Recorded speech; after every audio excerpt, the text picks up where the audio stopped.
segmento anterior, nuestros tutores de esta materia va a ser el doctor, la doctora Esmeralda Guzmán y el doctor Guillermo Ábalos Gaxiola. Vamos a estar el doctor Omar Huerta, fellow de segmento anterior, y su servidor Manuel Coya. Adelante. Un antes.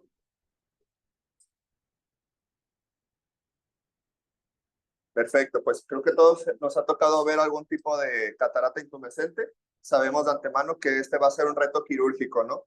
Y por ende tenemos que tener una muy buena planificación prequirúrgica.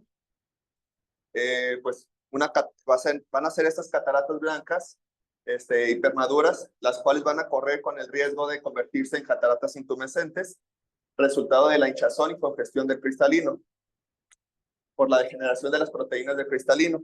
La etiología que podría darnos a desarrollar esta catarata intumescente, las más comunes van a ser las seniles y sobre todo metabólicas, hablándose de diabetes mellitus. También podemos llegar a presenciarlas en casos de traumas, infecciones o inflamaciones como secundarias a uveitis, también secundarias al uso crónico de esteroides y en pacientes posoperados de vitrectomía que no se realiza de manera conjunta en esa situación la vacuomulsificación y que después desarrollan la catarata. Bueno. La fisiopatología va a estar dada cuando tenemos anomalías de las células epiteliales del cristalino, las cuales nos van a dar una disfunción de la bomba de sodio-potasio y por ende un desequilibrio electrolítico. Palabra clave en esto es que al tener este desequilibrio vamos a tener un aumento de la presión hidrostática y por ende una inflamación de las células epiteliales y pues como les dije en la primera definición, pues va a haber una edematización. Esta va a estar dada por la lisis celular, hinchazón epitelial, vacuolización intraepitelial, explosión de los gránulos osmóticos y la ruptura de la integridad de la cápsula de cristalino por el traspaso de este líquido y va a darnos esta edematización. Hay que contemplar mucho que en estos casos va a estar muy relacionado con el aumento de la presión intraocular y por ende glaucomas secundarios. Vamos a tener los facomórficos y facolíticos. En el facomórfico, pues va a estar dada justamente por este aumento de la morfología del cristalino, la cual nos va a dar por una anteriorización del mismo, una obstrucción de la malla trabecular de manera mecánica y elevación de la presión intraocular, con inclusive una obstrucción de pupilar y bloqueo por ende. Y facolítico, que es cuando hay esta liberación de las proteínas en el humor acuoso, las cuales van a tapar de alguna manera la malla trabecular y de igual manera va a haber una elevación de la presión intraocular.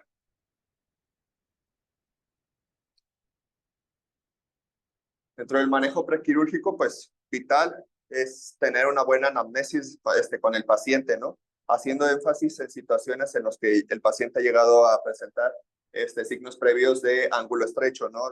Todas estas signos de que ya tienen elevaciones de la presión intraocular. Y pues una adecuada exploración, una buena biomicroscopía. Podemos llegar a buscar de manera intencionada depósitos retrocorneales, una cámara anterior estrecha, atrofia del iris, un estado pupilar que pudiera ser, por ejemplo, un facomórfico que van a tener una midriasis media, ¿no? Allá hiporrefréctica, elevaciones de la presión intraocular, una buena agonoscopía para buscar cómo está el ángulo, depósitos en la malla trabecular, sinequias anteriores, el signo de Glaucon-Frecken, coloración lenticular y quiero hacer mucho énfasis sobre el aumento de la convexidad del cristalino, como vemos en esta imagen, ¿no? Al poner el haz de luz paralelepípedo, vamos a ver cómo hay un aumento de la convexidad, se va a ver como tal un aumento de la esfericidad de la catarata y que se va a hacer, pues aquí lo que avanzamos a notar, ¿no? Cómo está pues ya dematizado este cristalino.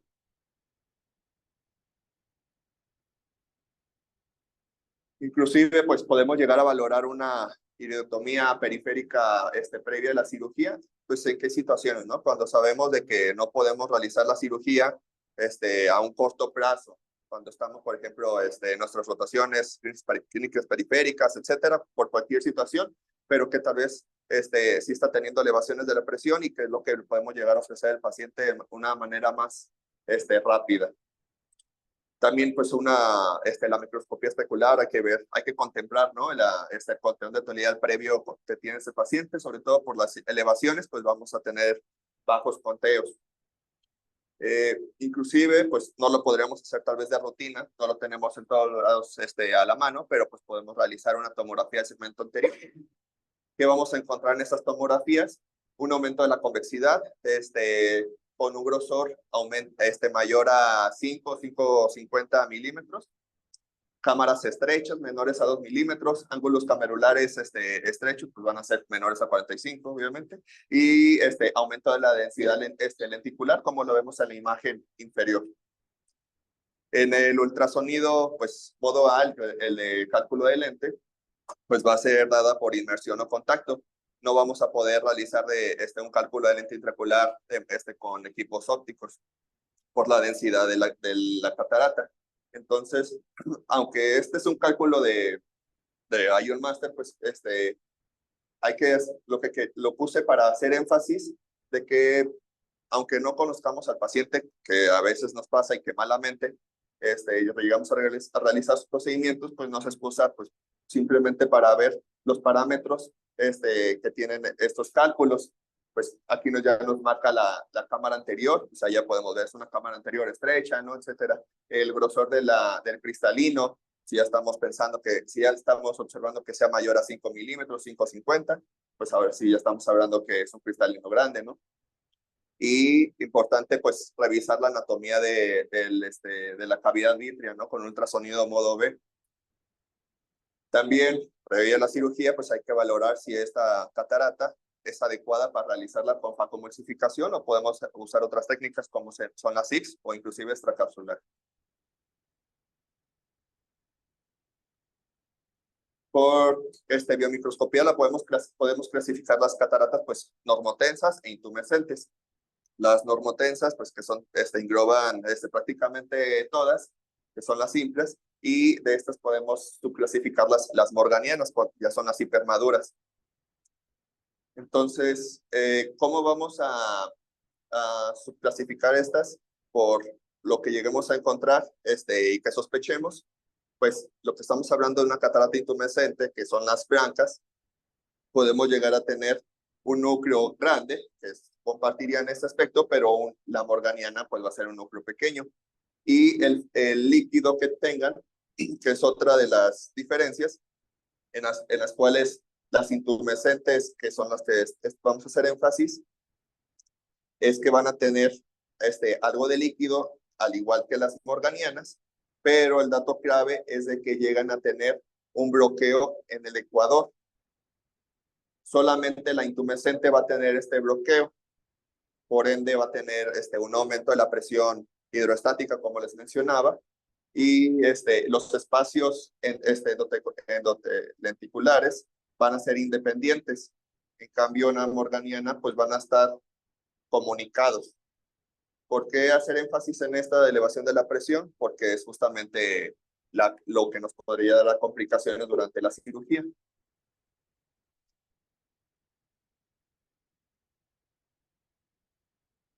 De manera visual vamos a tener las morganianas como se ven con este color amarillento, el cual a la hora de que empecemos la cápsula Rexis, pues va a haber salida de líquido, pero este líquido pues no está a presión.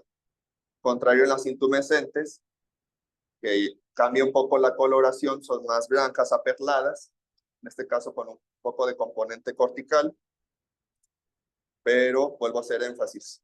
La intumescente va a tener bloqueo ecuatorial y van a estar divididos el líquido intracapsular superior e inferior.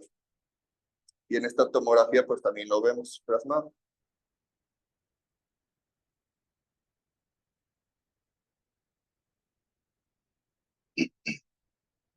En casos de cámara anterior muy estrecha, sabemos de antemano, llegar a utilizar inclusive manitol intravenoso prequirúrgico para bajar la presión intravítrea y esto nos disminuye la presión.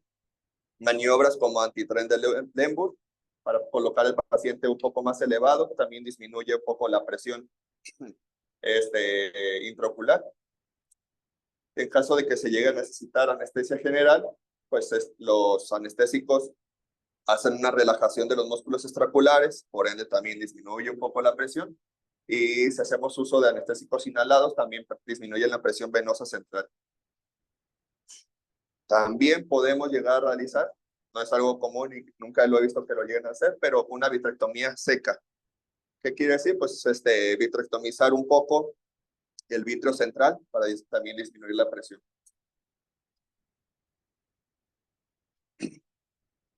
Ya en la cirugía, el reto principal es la capsulorhexis.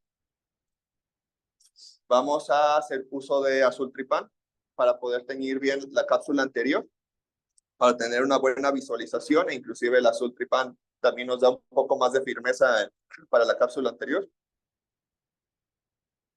Y hay que tener muy en cuenta este gradiente de presión, el cual es el principio de la hidrostática con la aerodinámica, la cual va a estar dada por la diferencia de presión entre la cámara anterior y el contenido de la bolsa capsular por este líquido. Transquirúrgico, pues podemos observar este aumento de la convexidad de la cámara anterior por el cristalino. Y dato clave, pues mantener una alta presurización de la cámara anterior hasta que realicemos la capsulorhexis. Y cuando logremos igualar las presiones tanto de la cámara anterior como la del cristalino. La capsulorhexis, pues va a ser, hay que igualar el gradiente de presión como les mencionaba. Intentar mantener una cámara anterior muy presurizada. ¿Cómo vamos a saber que va a estar lo más presurizada posible? Hasta que se logre aplanar la cápsula anterior. O sea, de que la vemos abombada, inyectamos el viscoelástico y hasta que logremos aplanarla, significa que ya está bien presurizada. La vamos a realizar con un cistitomo y al mismo tiempo del cistitomo vamos a estar aspirando adentro de la cápsula anterior. Ahorita les voy a poner unos videos y unas imágenes para representarlo un poco más. ¿Cuál es el riesgo en esto? Pues que haya un desgarro de la cápsula anterior, vectores, o esta temida bandera argentina, la cual vamos a tener desplazamiento anterior de la ruptura de la cápsula anterior, inclusive puede llegarse a convertir en un RCP con esa misma ruptura. ¿Qué alternativas tenemos para descomprimir el cristalino? Pues podemos llegar a descomprimirlo de manera pasiva, aspiración con cánula, unas mini rexis o doble rexis, irrigación y aspiración bimanual para romper el bloqueo ecuatorial una vez que realizamos una pequeña incisión. También podemos llegar a utilizar FRAX, que es el femtosegundo, la cirugía de catarata asistida por femtosegundo. E inclusive podemos llegar a hacer uso de una capsulotomía anterior con láser LAC. Como vemos aquí, pues simplemente darle un disparo con láser LAC previo a la cirugía para romper un poco y para perforar la cápsula anterior y con esto descomprimir antes de la cirugía. Ahorita también les voy a poner un video. Este artículo, que es el que de los más importantes para este tema, que es la blancopunción, que es está descrita por el doctor Ariel Blanco. Justamente por eso lleva su nombre, blancopunción, por su apellido, en el cual nos está en este artículo manifestando que hizo la técnica que les acabo de describir en alrededor de 176 pacientes y que consistía, adelante, realizar una incisión en la cápsula anterior, pero que va a ser el primer paso de la cirugía como tal, inclusive antes de realizar las incisiones. Como vemos aquí en la imagen, es literalmente con una aguja de insulina de 27 o 30 grados. Todavía ni siquiera tienen la incisión, es meramente acceder.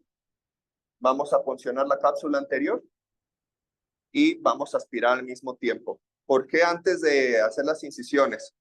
Como les mencionaba, la intención es de tener la cámara anterior muy presurizada, pero pues sobre todo con nosotros que estamos en formación, nuestras incisiones no son herméticas la mayoría de las veces. Entonces, aunque estemos poniendo mucho viscoelástico, nunca vamos a lograr tener una cámara anterior muy presurizada. Mas, sin embargo, si hacemos esta punción antes de hacer una incisión, sí va a estar presurizada la cámara anterior, como lo vemos aquí. Está, este, aquí ya lo vemos cómo está este aumento de la presión. Entonces, la intención es de meter este cistitomo para liberar la presión, y como está la cámara anterior presurizada, no hay riesgo de que se corra la rexis. Pero contrario, que si hacemos una incisión, la cámara anterior no está presurizada, como lo vemos aquí, tamaño de la cámara anterior, ¿qué es lo que sucede? Pues que se corre la rexis y se convierte en una bandera argentina. Y al correrse la rexis, pues ya ahora sí la presión se va a la cámara anterior y ya ahora sí, pum, y ya crece y se corre ya totalmente, inclusive con un RCP. Ese es el principio biomecánico de esta técnica.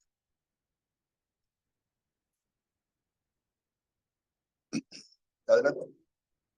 Este es un video lo de YouTube del canal de Cataract.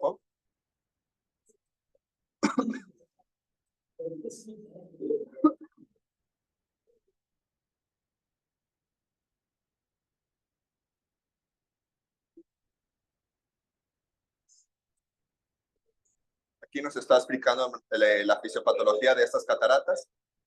Este es un ejemplo de, como les mencionaba, de una capsulotomía anterior con la CEJAC, como vimos, hizo un disparo en el puro centro, ya se liberó el líquido de la catarata intumescente y con esto ya tenemos menos riesgo antes de la cirugía.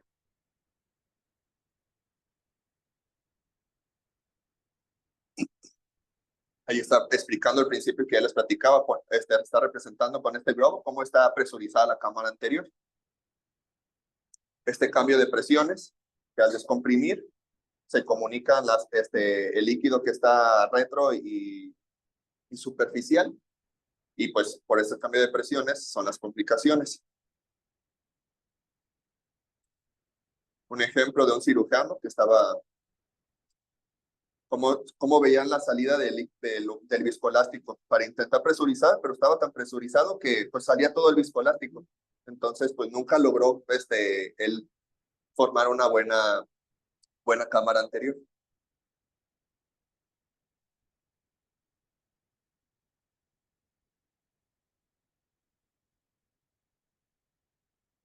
Ahí ya vimos cómo se fue, pues. Entonces, pues, volvemos. Es justamente lo que les platicaba, ¿no? Previo a la paracentesis, con nuestra aguja de 30, que es la de insulina. Allá lo está ejemplificando. Funciona la cápsula anterior y al mismo tiempo hace mucho énfasis que al funcionar no vamos a hacer este movimiento, sino van a ser entradas y salidas de manera recta y estar aspirando al mismo tiempo. Movimientos lineales.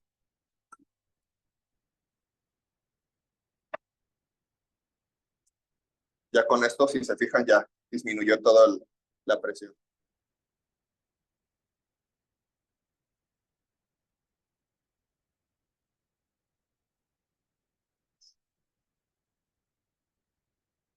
Mucha aspiración, mucha aspiración.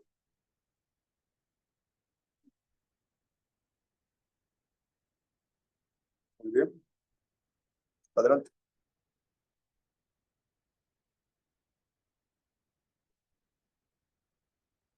Sí, por favor. Perfecto. Creo que uno antes, ¿te fuiste mucho? No, perdón. Sí, sí, sigue el siguiente. Bueno, viscoelásticos, ya los hemos mencionado en clases previas. Pues hay que hacer uso de viscoelásticos de alto peso molecular, que serán los dispersivos, justamente para tener presurizada la cámara anterior.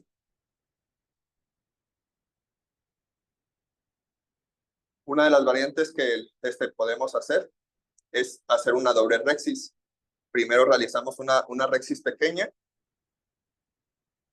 descomprimimos con el uso, en este caso, de bimanuales, o sea, irrigación y aspiración, para poder sacar todo el líquido que está. Y ya después completamos realizando otra rexis ya más grande.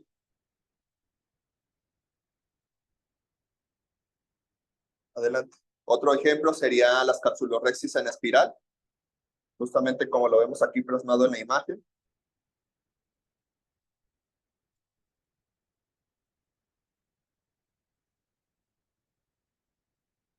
El médico está descomprimiendo la cápsula. Empezó con una rexis pequeña y ya la está ampliando poco a poco. ¿Por qué en espiral? Porque hay menos riesgo de que se llegue a correr. Es una técnica un poco más segura también.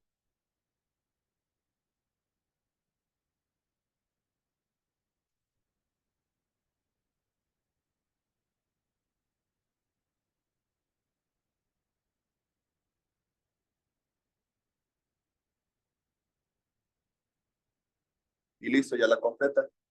La otra que les mencionaba, la de doble rexis. Iniciamos con una rexis pequeña.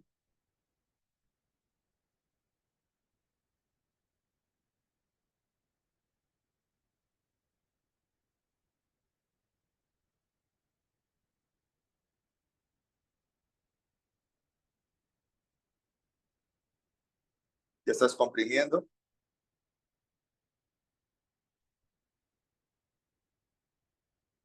Aspiró bastante corteza para vía de que favorezca la salida del líquido que está atrás.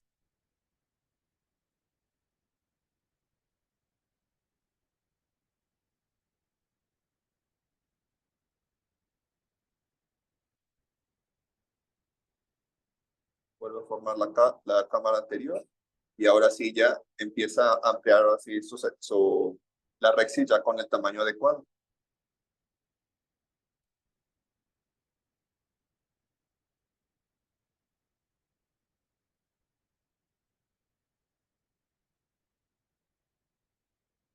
Perfecto. ¿Qué otra cosa podríamos llegar a tener cataratas complicadas?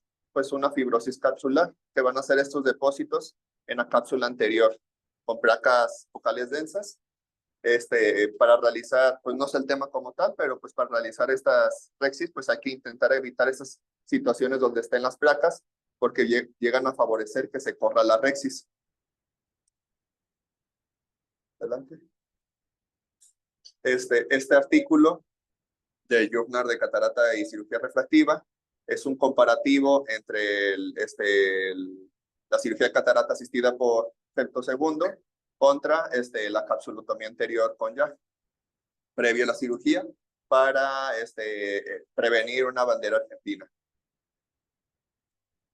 En nos habla pues, que se realizó en varios pacientes la comparativa, pero más sin embargo no hubo una diferencia significativa. ¿Qué quiere decir esto? Que cualquier técnica que usemos es muy segura. Entonces, pues lo malo de con el femtosegundo sabemos que es caro.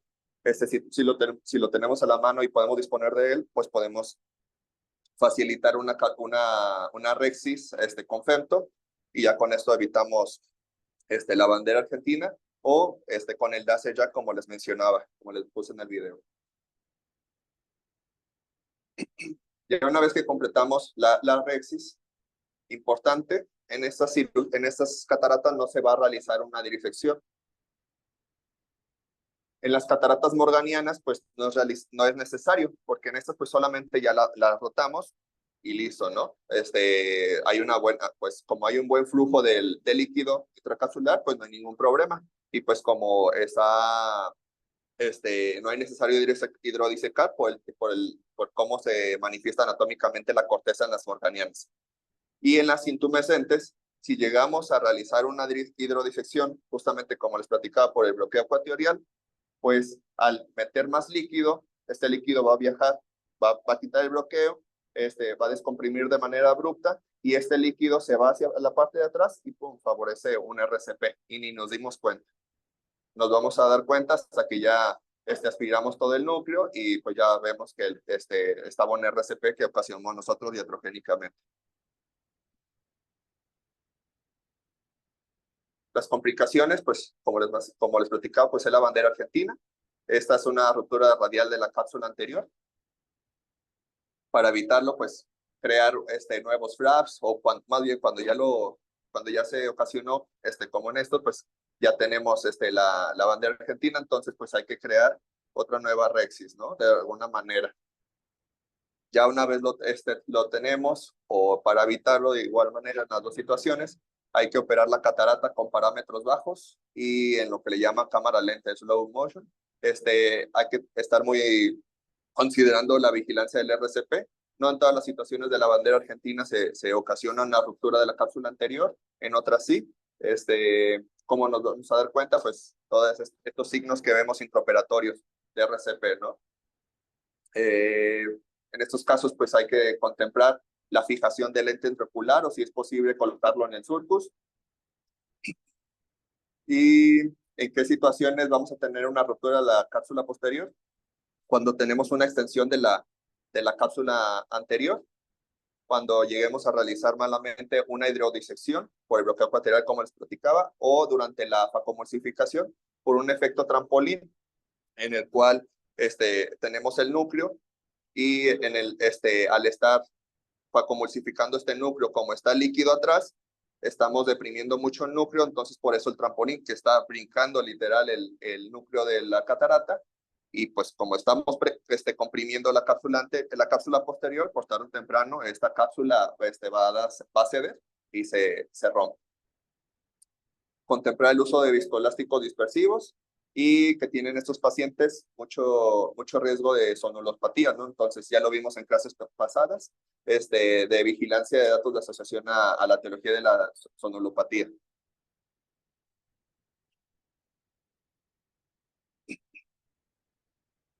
Este es otro video en el cual pues sucede una bandera argentina y cómo lo maneja el cirujano. Ahí estamos viendo cómo comprime la cápsula anterior, se ve cómo está este aumento de la esfericidad. A pesar de que lo había contemplado, pues no hubo una buena descompresión y se hizo la bandera argentina. Entonces, pues ya tenemos esta situación, pues hay que saber manejarla aún así.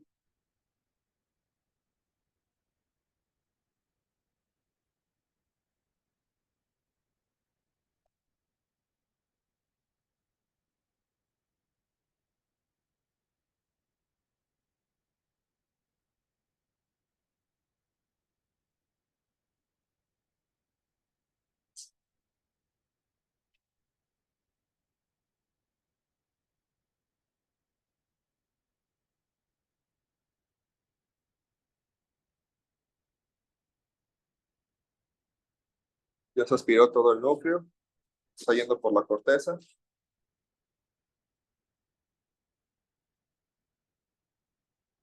Está formando la posterior, la bolsa.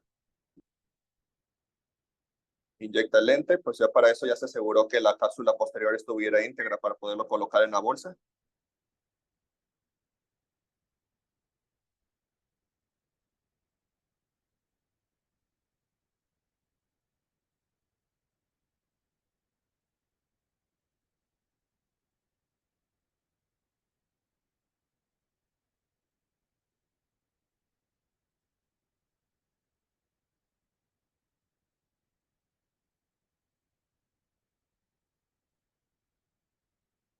Y pues corta ese remanente de la cápsula anterior.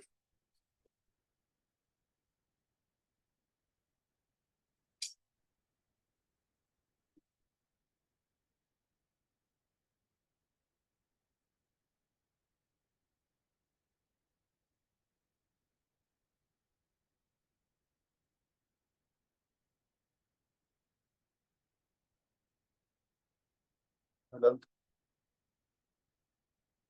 ¿Alguna aportación, doctor Omar?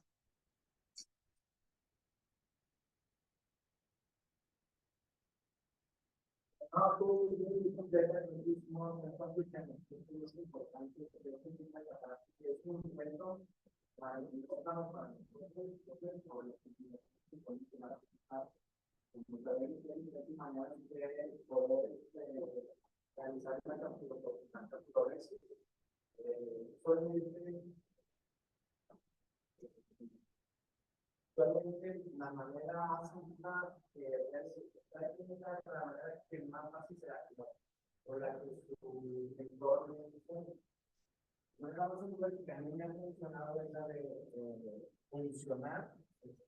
funcionar con una aguja de 27 Gauss, aspirar el líquido y ya aspirando el líquido realizar una capsulorhexis circular continua, como dijimos, pero en forma de caracol o en espiral. Y es una manera segura que, ante todo, pues llevas una seguridad al momento de realizarla. Sabes si se te está yendo mucho a la periferia, sales, puedes poner visco o puedes aspirar inclusivemente como vas irradiando tu forma de caracol, puedes sacar un poco más de líquido. Y ya de esa manera puedes descomprimir pues la presión intracameral que puede haber, intracapsular que puede haber, y la complementas y puedes realizar tu cirugía normal, o sea, como si fuera cualquier tipo de catarata. Hay otros médicos que yo los he visto que también les funciona adecuadamente, que es la blancopunción, la que tú mencionaste. Igual hay que entrar con una aguja de 30, antes del procedimiento quirúrgico, antes de incisiones, te metes, funcionas, te esperas unos 3, 5 minutos a que las presiones intracamerales y intracapsulares se anivelen y ya puedes iniciar ahí mente tu cirugía. Hay que mencionar que también es muy importante dejar el azultripano unos 2, 3 minutos que tiña bien la cápsula y esta tinción nos va a dar una rigidez en la cápsula. ¿Para qué? Para prevenir que nos pase la bandera argentina.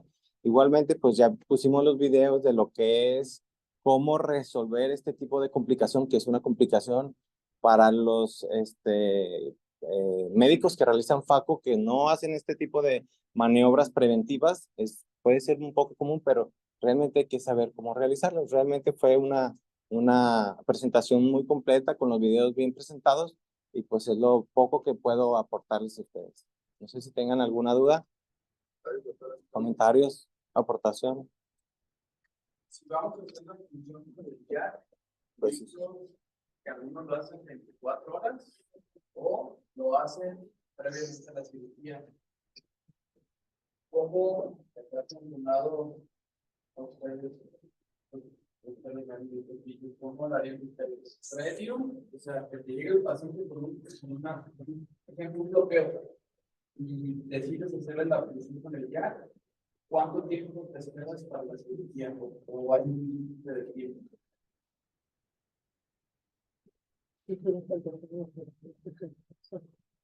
La verdad ya no lo hago.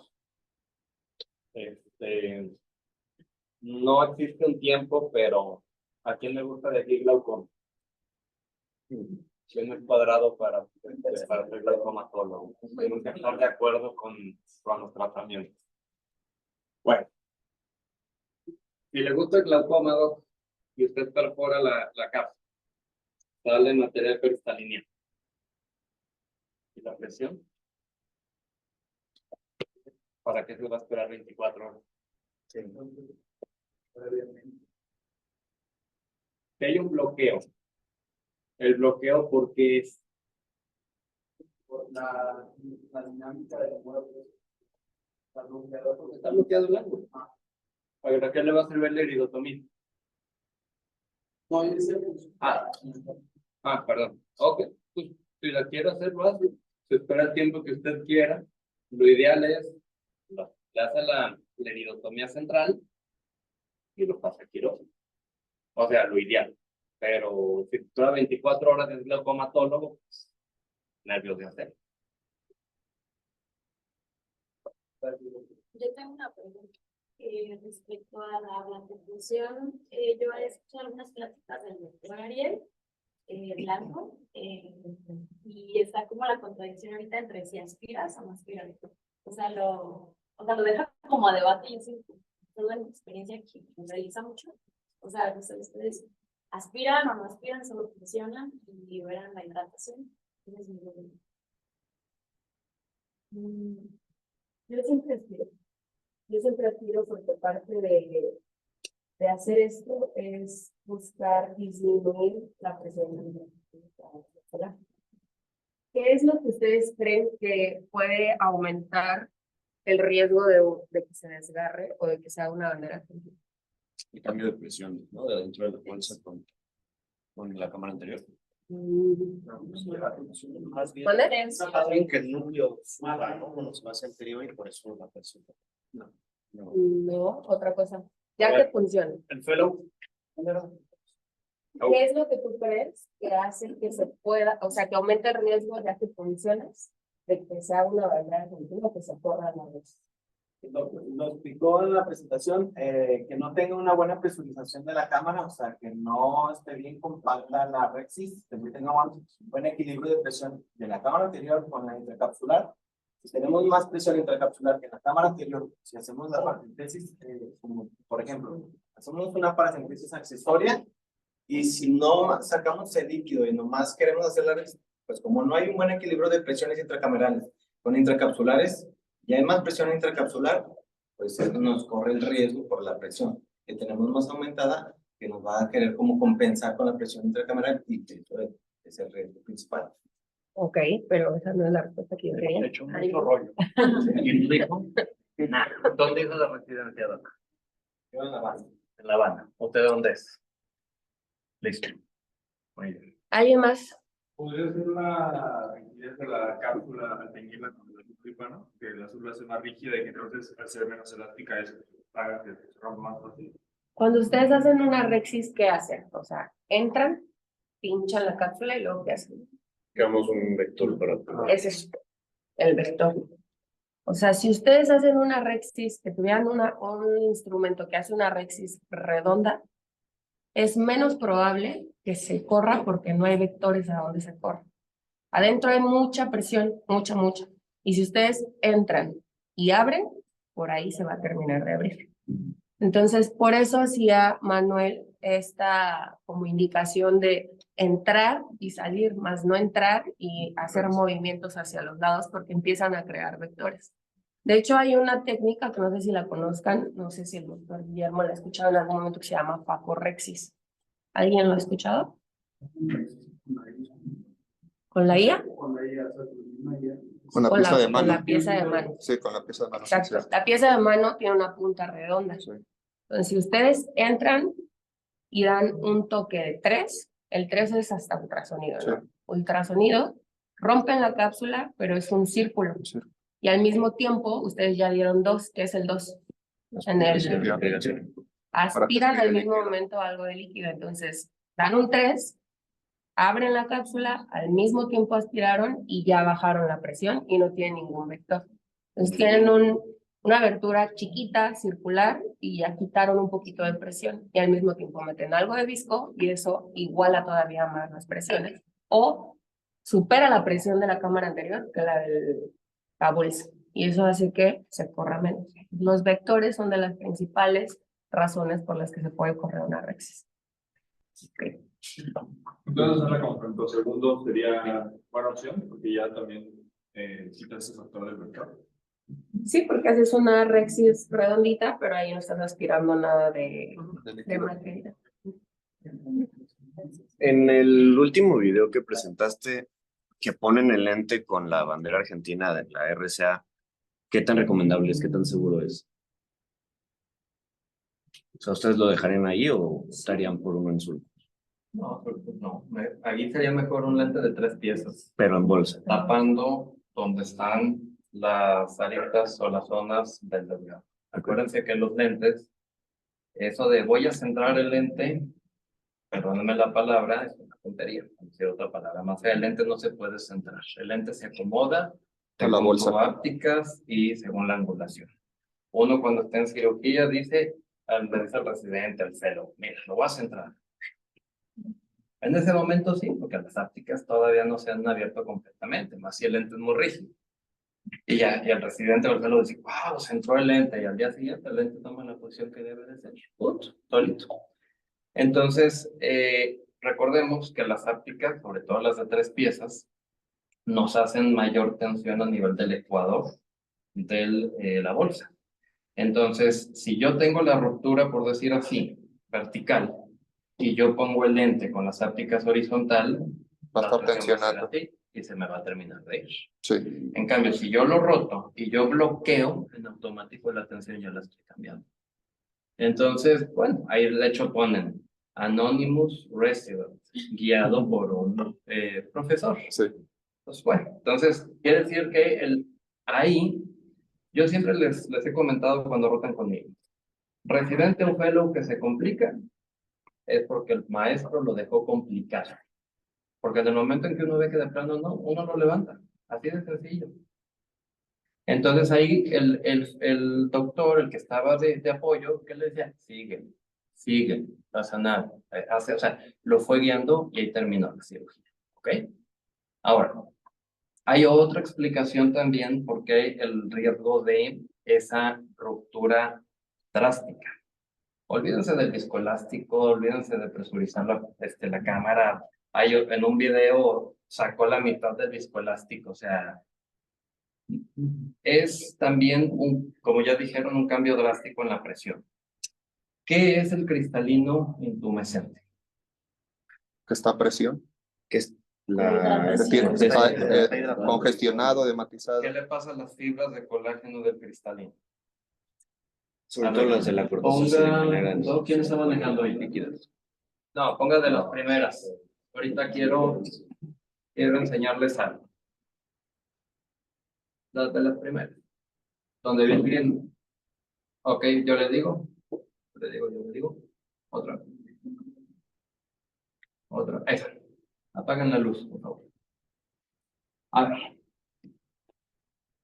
El primer error es que ustedes nunca vean al paciente antes de operarlo. Yo sé que están en residencia, pero para eso tienen un jefe de residentes y un encargado que, pues, en teoría tiene que pasar las cirugías, lo que es para residente y lo que es para fellow, ¿no? Pero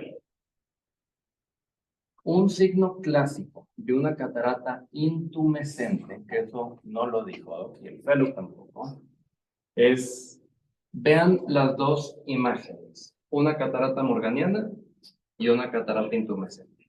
Las imágenes de arriba. ¿Qué les llama la atención entre una y otra? ¿Quiénes son R0, R1?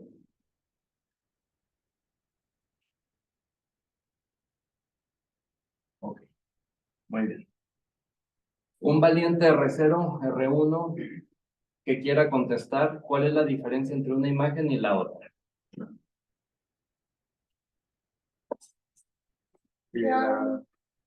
La catarata morganiana es una catarata más dura, más... Visualmente. O sea, viendo las otras. Una es homogénea y la otra no. Uno tiene un solo color y la otra se ven dos tonalidades diferentes. Va por ahí. Sí. ¿Quién más quiere aportar?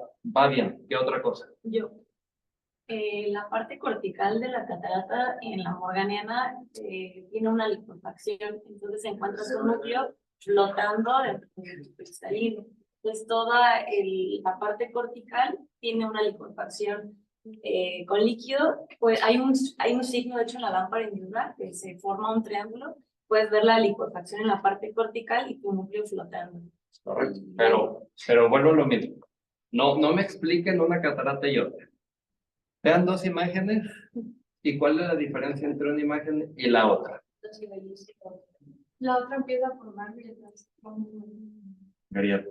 Pues el color, ahí en la foto la derecha se ve como blanco cargadito y la de izquierda se ve... la parte cortical también está integrada en la Hay algo muy sencillo que lo han descrito pero no lo han dicho bien. La morganiana es un color completamente opaco mate, no hay brillo. La intumescente, regularmente, acuérdense que en medicina no se puede decir siempre y nunca, regularmente tiene como unos gajos que son más brillantes y otros más opacos.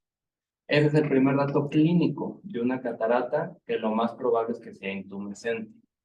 ¿Qué le pasa a las fibras de colágeno del cristalino en una catarata intumescente? ¿Están qué? Hidratadas, hinchadas. ¿Sí leyeron? Ok. Entonces, cuando ustedes hacen la punción, tengan el viscoelástico que tengan hasta la presión en cámara anterior de 60 si ustedes quieren, lleno de viscoelástico así. En ese momento, las fibras se hidratan en cuestión de un segundo y eso hace ¡pum!, que se rompa. Así como también la doctora Esmeralda explicó, si ustedes tienen ya dos zonas o dos ejes, dos aristas, por ahí se va a terminar de correr. Entonces, en ese segundo que ustedes funcionan, hay líquido y todavía las fibras están sedientas y cualquier líquido extra, pues agua extra que llegue, es como una esponja. Y eso hace que por eso hay una bandera argentina también. Entonces, existen muchas técnicas como los videos que puso. Obviamente uno va a ser el mejor, el que uno crea conveniente. El más rápido, sencillo y simple es, uno hace las incisiones, puede ser una, dos auxiliares, como la técnica que hagan, su incisión principal, que ahí se me hace raro que digan, en los recientes hay veces no hacemos incisiones selladas, pues nomás es entrar y salir. Pero si hacen una incisión más grande y utilizan un capuchón más corto, o cometen el error del mexicano codo, que utiliza hisopo para detenerse, pues no tienen una pinza. Un anillo de Thornton de $15 en la academia. El hisopo no se debe de usar. El hisopo es prohibido para una faco, prohibido, ¿no? Entonces, obviamente, si se les mueve el ojo, pues sí la van a filetear, ¿no? Pero, ¿cuál es el primer paso? Tienen que poner el azul tripán. Una vez que ponen el azul tripán, se pueden esperar 10 segundos, un minuto. La literatura dice que después de 2 minutos y con la luz, dice que la cápsula hace ya como una reacción y que se vuelve mucho más fibrosa, menos elástica. Si uno se quiere esperar 2 minutos al 100% de luz, paciente, pero bueno.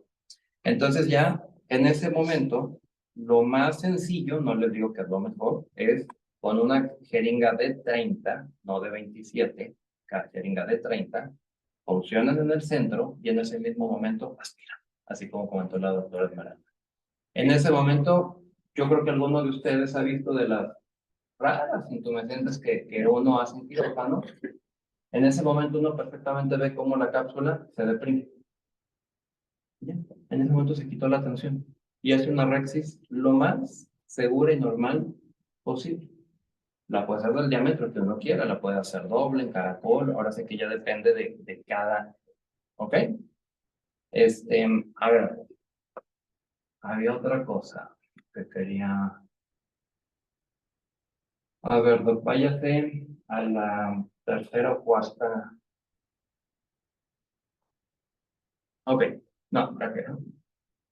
¿No más? ¿Qué es el glaucomflecken, doc?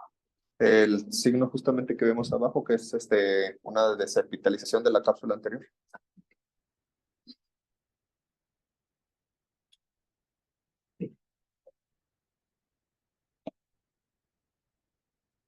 ¿Quién sabe qué es glaucomflecken?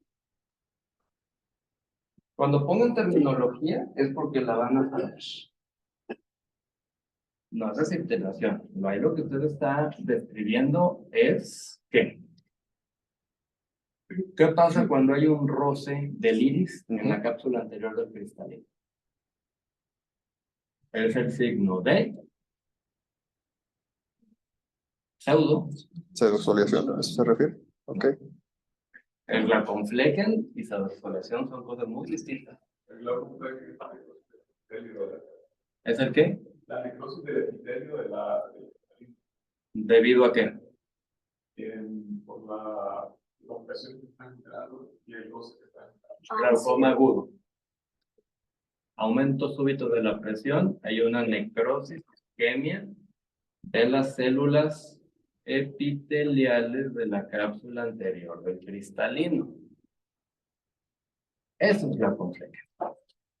Entonces, si usted está viendo un glaucomflecken, quiere decir que el paciente ya tuvo horas, días antes, un glaucoma agudo, porque hay un bloqueo. Y lo que usted describió es una pseudoexfoliación. Aguas.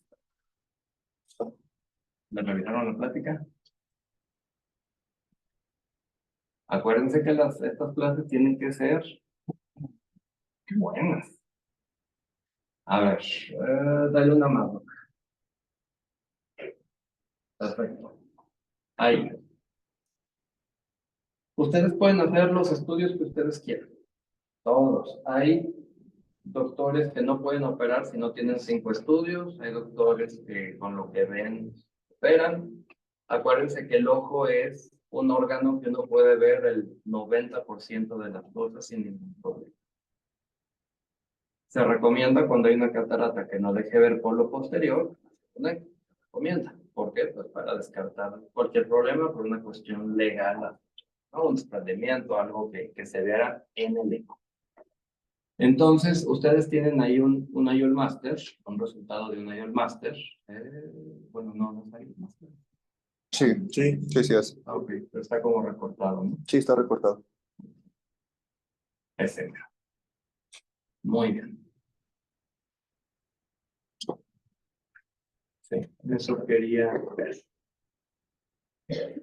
Ustedes tienen ese paciente. Esto va a pregunta para R3 y para el fellow. Tienen ese paciente, ustedes están viendo que tiene una longitud axial de 18. Por eso quise poner ese IOL Master. Tienen una cámara anterior de 1.82, 1.95. Tienen un grosor de cristalino de 2.68 y de 2.88. Y ven las queratometrías. ¿Eso es una catarata intumescente? No. Realmente no. Es que no tenía un IOL Master de pérdida, un cálculo de una catarata intumescente. Simplemente fue para ejemplificar que hay que revisar los valores que nos dan los cálculos. Perfecto. Hay que tener cuidado. Sí, no. ¿Ese qué ojo es? ¿Cómo se le diagnóstico de ese ojo? ¿Quién está con el doctor Villar? Es un anostalmo. No estamos, nada que ver con la plática. Sí, no. Es que no tenía ningún cálculo a la mano. Ese fue Se que busca en internet. Hay muchas cosas. los googleé, de verdad no encontré. Literal fue una cirugía que entré en esos días. Bueno, Sí. me hubiera preguntado y cuánto gusto le pasa. Gracias. Okay, ahora, tienen que revisar muy bien lo que obviamente van a presentar, porque ahí estamos poniendo un caso de un nanoftalmo. Vean las córneas, vea el tamaño del ojo. Entonces, esto nada que ver, esto es una plática muy buena para unos oftalmos, probables complicaciones, y si se hace una vitrectomía vía pars plana para descomprimir, para poder abrir la cámara anterior, o sea, este es un caso perfecto para ese tipo de cosas, pero no para una cuestión de cirugía ¿cómo se llama? De una catarata intumescente. ¿Ok? Sí, Ahí se le pasó, o lo hubiera mencionado, que es nada más como para Sí, es que poner el ejemplo. sí, exacto, nada más era para Cuando poner lo ejemplo puso, a pesar de que soy miope, dije, ojo de 17. Sí, claro. No, nada que ver. Sí, no, ¿ok? nada más era para poner una imagen de un cálculo. Muy bien.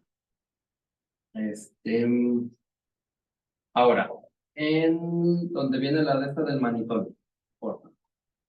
Pone ahí posición anti-tren de Ándale, tiempo.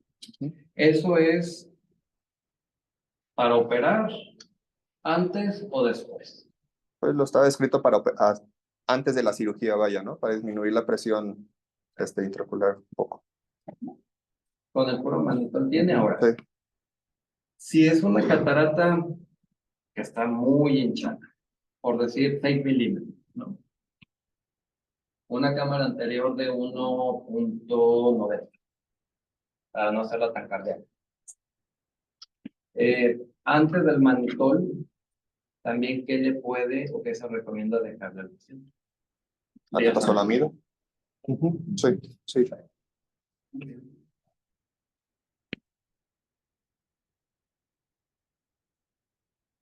Muy bien. Prenden la... ¿Alguna otra duda?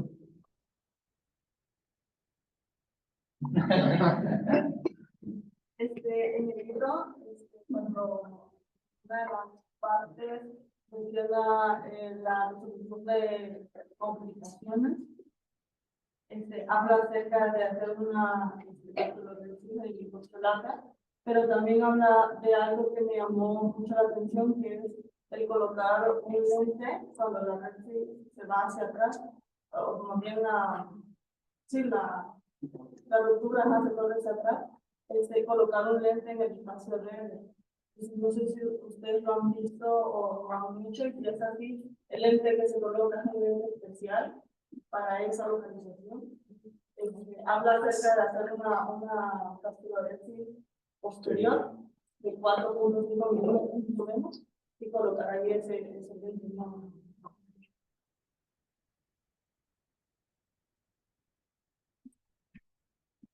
Tendría que ser una persona joven con una hialoides súper resistente.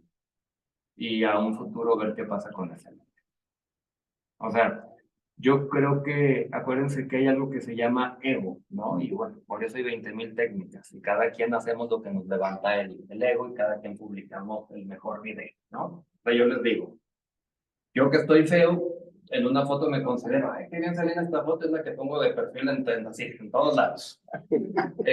Pero pues, voy a publicar siempre mi mejor video. Si me salió uno de poner el lente en el espacio, de ver y todo, ahí yo lo voy a publicar y que es una técnica perfecta, etcétera. Ya quiero ver, ya estoy temblando, ya traigo las manos así porque ya se me corrió.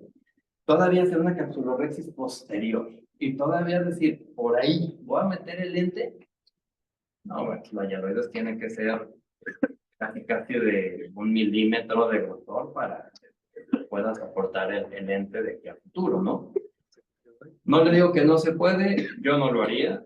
Yo en ese caso preferiría, si tengo sulcus, que no voy a tener sulcus porque ya se abrió, poner un lente en sulcus. Si no tengo, pues un lente en cámara anterior. Si soy muy hábil, de suturar un lente esclera. Si no soy hábil, mandárselo a que sí lo pueda hacer. ¿Okay? Era básicamente la misma pregunta, pero iba a caminar un poquito hacia ¡Qué bárbaro! No pregunto si estuvieron del mismo libro.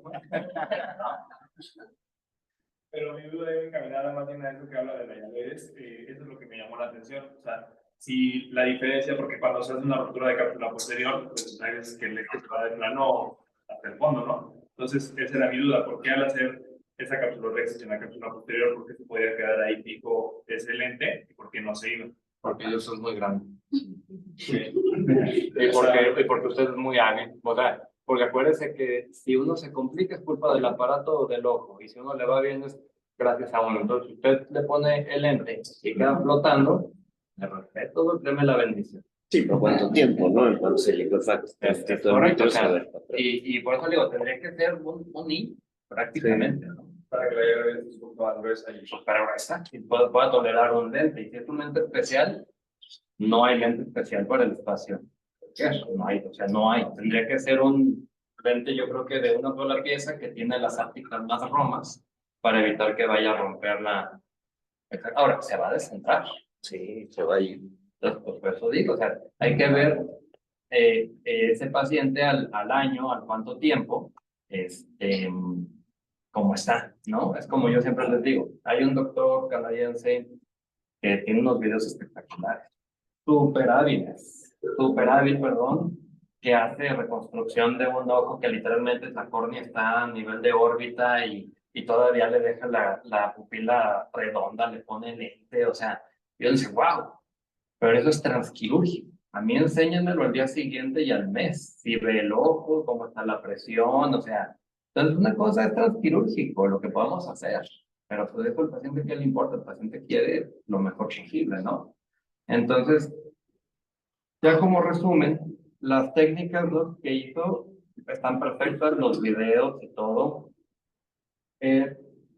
Le dije lo que le faltó explicar, ¿no? Los puntos exactos de cómo distinguir una intumescencia de una morganiana. Hay cataratas blancas que no son intumescentes. Claro. Le faltó eso decirlo, que son cataratas que simplemente son blancas metabólicas y es de una consistencia demasiado chiclosa que hasta para abrirlas, chopearlas, es muy complicado. Y acuérdense, si ustedes ponen azul tripán después del viscoelástico, la función va a ser nula o por parches. Y yo nada más he visto un solo doctor hacer Rexis en cataratas blancas o sin reflejo y sin azul tripán, es el doctor Carvajal. No he visto a alguien más que de un solo movimiento se aviente unas Rexis perfectas sin azul tripán. Entonces, todo va por pasos. Ustedes pueden hacer 1, 2, 3 puertos, 4, los que ustedes quieran. O sea, la técnica es suya. Pero el viscoelástico siempre se pone después de teñir. Claro. Pueden lavar con solución salina o pueden el mismo viscoelástico, con el mismo viscoelástico Barrer el azul. ir sacándolas. ¿Cuál es el tip para eso? Quienes han rotado conmigo en cirugía les he explicado. Sí, entrar hasta el otro lado del puerto. Tienen que, siempre que utilicen una cánula, tienen que entrar por su auxiliar, pues, por la paracentesis, y siempre irse hasta el lado más distal, hasta el otro extremo, y a partir de ahí empezar a inyectar el viscoelástico, para que se salga el azul, las burbujas, y para evitar un daño en la Descemet, endotelio, porque a veces uno mismo la barre, y siempre no se debe de meter viscoelástico en el borde de la incisión. Bueno, excepto cuando tenemos una catarata muy complicada y es la única manera. Entonces, se tiene que lavar o con el mismo viscoelástico uno la saca. Si no hace eso, se vuelve una melcocha azul que ya no sabe ni dónde anda. ¿Ok? ¿Y más? Sí se le va. ¿Alguna otra duda? ¿No? Bueno, como se dan cuenta, yo me fijo en todos los detalles. Ya les he dicho, por eso 2 veces, cuando yo dije que estuve a cargo del curso, 2 veces lo tuve que cancelar por muy malo. Y desgraciadamente fue una combinación, pero eran principalmente los Pero, por favor, hagan las pláticas con tiempo, pongan las cosas necesarias, no llenen tanto las slides, pues las diapositivas. Sí, perdón, a mí me choca hacer white chicken, perdón. Son máximo 7 cosas. La idea es que ahí vengan los puntos principales y los demás ustedes no explican. Porque también para eso se nos tiene que enseñar en residencia. Yo tengo un amigo peruano, Carlos Wong, que para todo dice el famoso huevón. Entonces, para todo es siguiente Wong. Entonces, se quedan como esa muletilla. Entonces, desde ahí, uno tiene que, ya están en residencia. ¿Okay? Tenemos que saber expresarnos, hablar, poner los casos de acuerdo a, y si uno va a poner un ejemplo que no va con el caso, ¿no? Mencionar. No, claro. ¿Ok? Esto no va, esto es papá, y listo, para evitar, obviamente, que uno... Una confusión. O se los coma aquí, simplemente decir, a ver, no, que te expliquen por qué puso esto. Me pareció bonito. Ahora, había como un residente que a las clases entraba con un, ¿cómo se llama el Baby Yoda, esa cosilla? Morogo. Bueno, estaba en la clase y con esta cosa así. Ay, o sea, ya estás en el R3, ya madura, ¿no? O sea, con tu muñeco no le importa, pues, o sea, entonces, compórtense y hagan las clases a la